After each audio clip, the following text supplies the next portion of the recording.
All right. Well, if free speech is going to survive, indeed, if free speech is going to thrive, you've got to pass the torch of free speech to the next generation. What is the Free Speech Union doing to achieve that? Well, one of the things we're doing is we're going into high schools, around the country by invitation, and we're speaking to students, particularly senior students, but we'll speak to anyone really from year 9 up. Yeah. And we're going through and doing a presentation which is really interactive, gets them, first of all, asking, what is free speech, looking at the history of free speech, the really important role that it plays in, continuing our democracy and keeping that democratic ethos alive. All right. So, and anything else? So that's an outreach program into schools. Does it involve anything else, debating or anything like that? Yes, that's right. So we're also partnering with the New Zealand Schools Debating Council, who run the premier kind of competition in the country for high school debaters.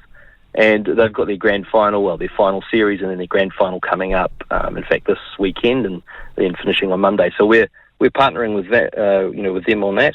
And, that's been really, really, I think, amazing for us. And I think it will be for them too, because ultimately that's exactly what we're about. Critical thinking is only possible when you can speak freely and you allow both sides to share their views and put the argument across. And then you can, of course, analyse that and come up with what you think is, an appropriate answer. So, yeah. Nick, I've got to say that I am always slightly wary of lobby groups being given access to school children, and I think of Rainbow Youth and Inside Out and others. Yep. What are you doing to make sure you don't have a political angle to this and that you're not propagandising?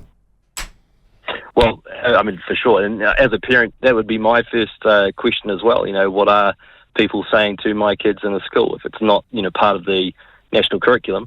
But I guess having said that, what we're doing is nothing radical at all. It's only radical to those radicals who would call for, more censorship. But really what we're doing is we're just going and saying, look, these are your rights.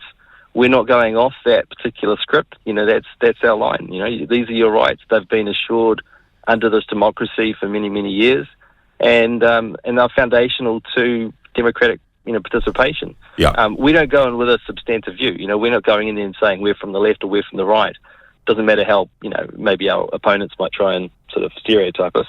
And we're really just saying, look, it doesn't matter what views you hold. If you're about democracy, then this is, a pillar of an absolutely sort of foundational aspect to our democracy. And without it, we really just don't have, civic participation.